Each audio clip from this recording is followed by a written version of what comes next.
Halo, selamat datang di YouTube channel saya Arina Purnasanti. Terima kasih sudah klik video ini. Kali ini kita akan belajar bagaimana cara menyajikan data dengan tabel distribusi frekuensi. Namun sebelum itu, perlu kita ketahui apa itu tabel distribusi frekuensi. Nah, definisinya adalah penyajian data statistik atau data berkelompok dalam bentuk tabel, di mana setiap data dikelompokkan dalam kelas interval. Baik, langsung saja kita masuk ke contoh supaya kita bisa lebih paham. Nah, di sini ada data nilai ujian 50 orang siswa. Bisa kita lihat jika datanya ini masih acak, masih belum teratur, dan masih sulit untuk dibaca dan dipahami. Lalu bagaimana bentuknya jika data 50 orang siswa ini disajikan dalam bentuk distribusi frekuensi? Maka akan seperti ini ya. Nah, di sini bisa dilihat. Nah, inilah contoh dari tabel distribusi frekuensi. Jadi bisa dilihat di sini ada intervalnya dan ada frekuensinya. Nah, langsung saja kita akan mengenal apa saja bagian-bagian yang ada pada tabel distribusi frekuensi. Simak ya. Nah, ini ya, ini salah satu contoh juga dari tabel distribusi frekuensi. Bagian pertama yang harus kita ketahui adalah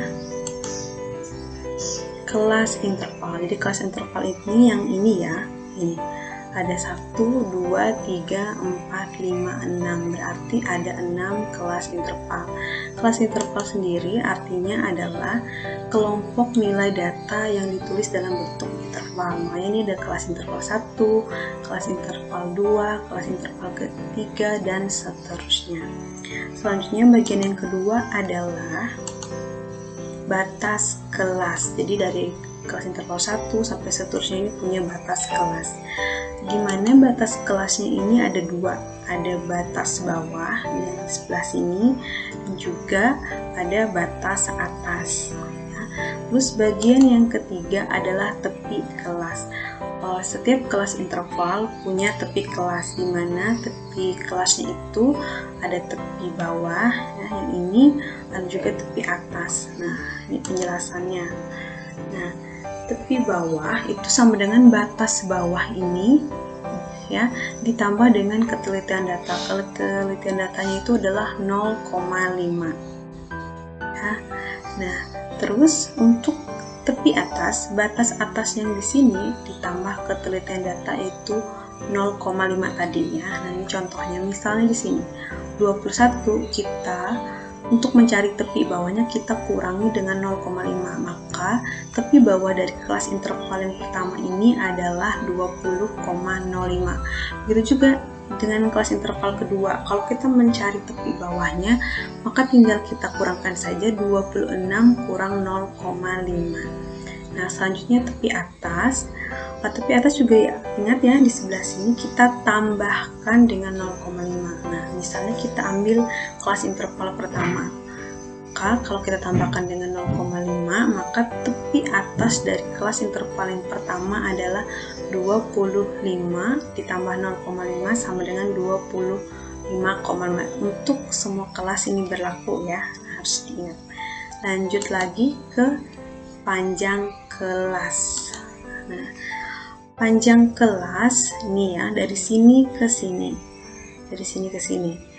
Nah, panjang kelas itu tepi bawah dikurang tepi atas. Nah, ini seperti ini kelas interval pertama, kita tinggal kurangkan tepi bawahnya. Maaf ya, ini maksudnya tepi atas kurang tepi bawah ya, 25 kurang 21 sama dengan 4. Tapi ingat harus ditambah 1. Contohnya lagi ini. Nah, jadi ini harus diingat bukan tepi bawah ya, tapi tepi atas kurang tepi bawah. Nah, misalnya 40 kurang 36, hasilnya juga sama 4. Jangan lupa tambahkan 1 ya.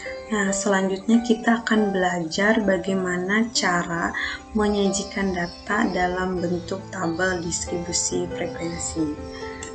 Nah, caranya itu disebut dengan aturan Strugers. Jadi caranya itu ada 3. Cara yang pertama, nah ini R sama dengan X max kurang X min. Yang kedua, K sama dengan 1 tambah 3,3 log N, lalu I sama dengan R dibagi K. Nah, keterangannya adalah R ini maksudnya adalah rentang, ya. Nah, K itu banyak kelas. I sama dengan panjang kelas. Lanjut lagi, N yang ini ya, N ini banyak data, jumlah data ini maksudnya.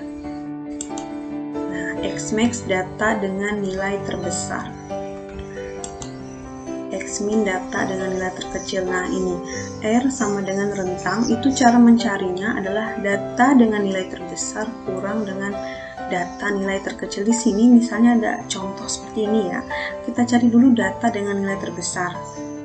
Nah, di sini data dengan nilai terbesarnya adalah 100 ya.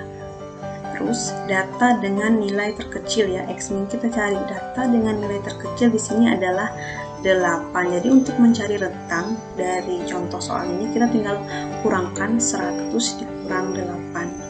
Nah, lanjut lagi ke aturan yang kedua. Ini ada ya, K itu artinya banyak kelas. Cara mencarinya itu 1 tambah 3,3 log N. Ingat, log ini logaritma ya, dan N ini banyak data. Dari contoh soal ini banyak datanya ada 50, jadi tinggal kita ubah N nya saja. Jadi nanti untuk mencari K-nya kita tinggal cari 1 tambah 3,3 log 50. Log 50 itu bisa dicari di kalkulator. Nah, lanjut lagi ke aturan yang ketiga, yaitu panjang kelas. Panjang kelas itu cara mencarinya yaitu hasil rentang yang kita cari tadi dibagi dengan hasil banyak kelas yang sudah kita cari. Jadi setelah mendapatkan hasil dari rentang dan juga banyak kelas, baru kita bisa menentukan panjang kelasnya. Oke, supaya lebih paham kita langsung masuk ke contoh soal. Nah, di sini ada satu contoh soal. Nah, di sini perhatikan nilai ulangan statistika 20 siswa berikut dan sajikan dalam bentuk tabel distribusi frekuensi. Ya, nah ini datanya ya, masih berupa data tunggal yang masih acak. Lanjut, nah cara penyelesaiannya ingat, aturan Stragers tadi ada 3, kita cari dulu rentangnya, lalu banyak kelasnya, dan terakhir panjang kelasnya. Nah, kita harus cari dulu apa yang diketahui. Yang pertama kita harus tahu dulu data dengan nilai terbesar. Di sini data dengan nilai terbesarnya adalah 90. Ya. Nah, kalau sudah tahu, nah sekarang data dengan nilai terkecil 43 ya, jadi harus teliti supaya nanti tidak salah. Lanjut lagi ke jumlahnya. Di sini tidak usah kita hitung karena sudah ada di sini ya, 20. Jadi langsung saja banyaknya data 20. Nah, kita dalam mencarinya ingat yang pertama itu adalah rentang. Rentang itu adalah data terbesar dikurang data terkecil. Nah, ini ya. 90 kurang 43 hasilnya adalah 40. Sudah dapat ya. Nah, lanjut yang kedua yaitu banyak kelas. Ya, rumusnya adalah K sama dengan 1 tambah 3,3 log N. Ingat tadi N-nya adalah 20. Ya. 1 tambah 3,3 log 20. Log 20-nya kita cari dengan kalkulator ya. Nah, ini. Jadi 1 tambah 3,3 log 20 itu 1,3. Jadi kita ambil saja satu angka di belakang koma. Nah, jadi ini kita kalikan dulu 3,3 kali 1,3 hasilnya 4,29. Kita tambah dengan 1. Nah, maka hasilnya adalah 5,29. Kita bulatkan menjadi 6. Karena namanya banyak kelas tidak mungkin koma ya, jadi dia selalu bilangan bulat. Nah, lalu kita sudah mendapatkan rentangnya, sudah dapatkan banyak kelas, jadi kita sekarang sudah bisa mencari panjang kelasnya. Rumusnya adalah rentang dibagi dengan banyak kelas.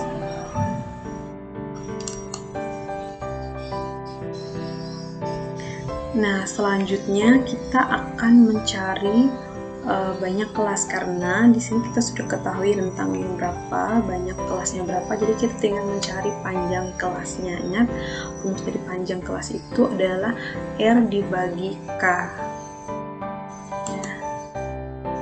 Nah, tinggal kita masukkan R-nya 47 dan K-nya sama dengan 6. 47 dibagi 6 sama dengan 7,4, kita bulatkan menjadi 8 ya. Jadi tadi banyak kelas tidak mungkin koma ya, pasti dia bilangan bulat.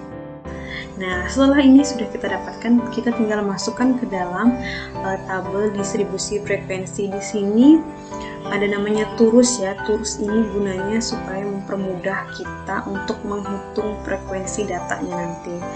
Baik, langsung saja. Ini kita ingat tadi bahwa data terkecilnya adalah 43. Nah, kita tinggal hitung.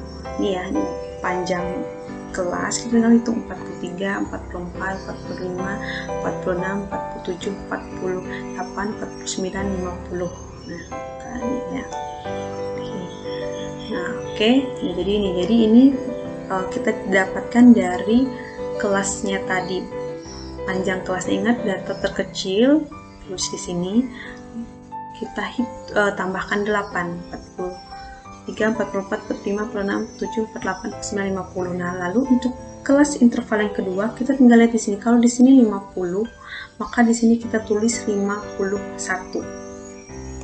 Nah, lalu kalau di sini 50 tambahkan dengan 8, 58. Sama untuk kelas interval yang ketiga, di sini 58, maka di sini 59. Lalu 58 di sini ditambahkan dengan 8, maka 66. Nah, lanjut lagi, kalau di sini 66 berarti di sini 67, dan di sini 66 ditambah 8,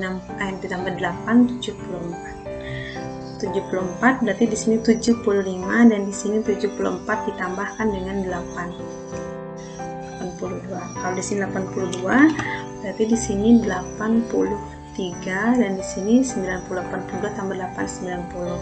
Nah, selanjutnya kita akan menghitung turusnya supaya kita dapat menemukan frekuensinya.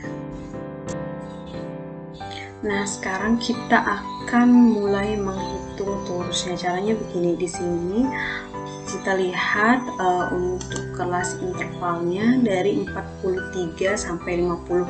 Kita cari data yang masuk ke sini ya. Contohnya saya akan gunakan pensil. Nah, 43 sampai 50 kita cari nilai yang masuk ke situ. Berarti ini masuk ya, 45. Terus 43,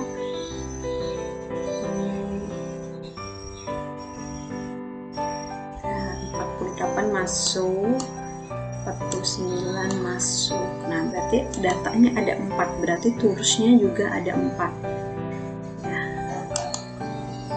Nah, lanjut lagi, kita cari lagi dari 51 sampai dengan 58 yang masuk ke dalam rentang ini ya.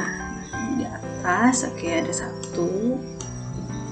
Nah, ini tidak masuk. Oh, ini masuk ya. Ini tidak ada. Nah, oke, berarti turusnya juga ada 4. Nah, lanjut lagi, kita cari dari yang 59 dan sampai dengan 66. Oke, di atas tidak ada, ini tidak ada.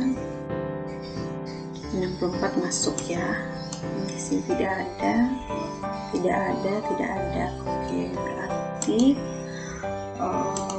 hanya ada 1 saja. Nah, lanjut lagi ke kelas interval yang keempat dari data 67 sampai 74. Oke, ini masuk. Tuh, masuk. Ini masuk juga, ada 3 ya. Ini enggak. Nah, berarti hanya ada 3 saja. Kita buat turusnya 3. Nah, sekarang lanjut lagi ke kelas interval yang ini dari 75 ke 82. Kita lihat ya, ini masuk 1. Ini enggak, 2, 3. Oke, ada 3 ya. terusnya juga ada 3. Nah, terakhir kalau ini kita tidak usah coret karena sudah sisanya ya. Kelas interval antara kita tinggal hitung sisanya. Ini 1, 2, 3, 4, 5. Berarti tursnya ada 5. Nah, jadi kalau sudah dibuat turs seperti ini, kita tinggal hitung untuk menentukan frekuensi. Berarti di sini 4, 1, 3, 5. Nah, bagaimana?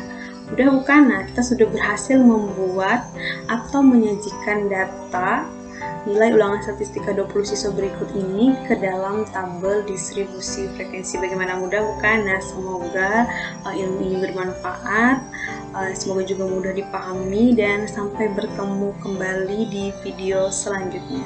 Terima kasih.